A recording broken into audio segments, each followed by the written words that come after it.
History is as much a part of large iconic buildings as the homes we live in. Restoring a historic home can be expensive and time-consuming, but it does not have to be. In the next video, Lansing Eastside restorationist Dave Muylle shows how to preserve a home and keep it affordable.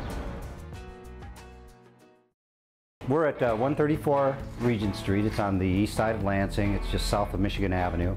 Classic east side neighborhood, small houses, blue-collar neighborhood.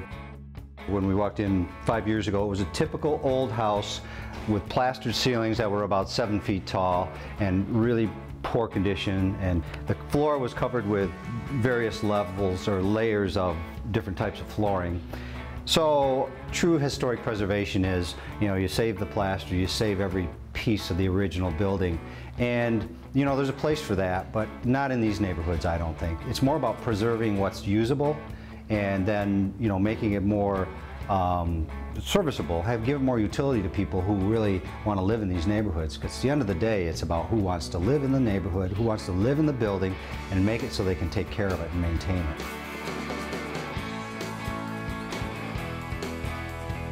There wasn't anything really left in here from the original house. There's a few pieces of trim, which of course we took down and will restore and put back in place. Most of the framing is new, but the shell is the original shell.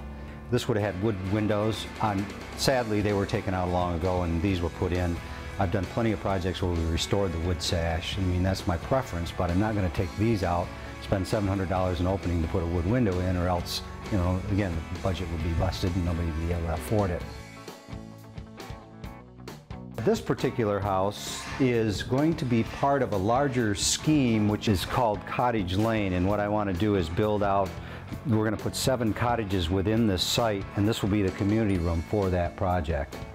This is a little piece of a large puzzle which is probably way beyond the scope of what we're doing here today, but those 2 houses are the ones that I've restored, and those are part of the project as well. See, now that's historic preservation. All the original detail on the trim. Where I substituted, I used like materials. I love historic preservation because it gives this fine detail. When you look close at a house like that, you see the fine detail. And for me, that feeds my soul, but it's very expensive and time consuming. It doesn't happen often. But in these neighborhoods, it's more important to keep preservation in mind, to keep our history in mind, but to not be, that shouldn't be the overriding thing. It should be making it so it's lovable enough for somebody to move here, to live here, and to take care of whatever it is that's here. There used to be 3 of these beautiful craftsman-style duplex over here. There were 3 of them in a row. So that's this one. And these are 2 that got tore down. That's what they could have been.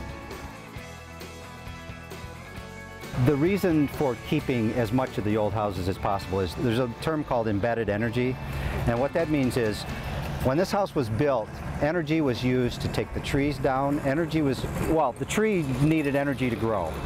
Then humans came along with their machinery and used fossil fuels to cut them down and rip the boards and create the building. So that energy is still in all those pieces of material. So it's about keeping the energy, the embedded energy in the building, but it's also more cosmic, and that is we can understand that those people were just as smart, just as important, and just as thoughtful as we are, and the people that come 10 years or 20 years or 100 years from now are the same. We're not as big a deal as we think we are. We all think that this is the most important age of ever, but we're all just on a line here. And so I think it's our responsibility, first of all, to keep that in mind, and secondly, to try to quit throwing stuff away. I mean, this is the ultimate in recycling. And so that, there's a value there. There's a value to old houses that can't be put in a check.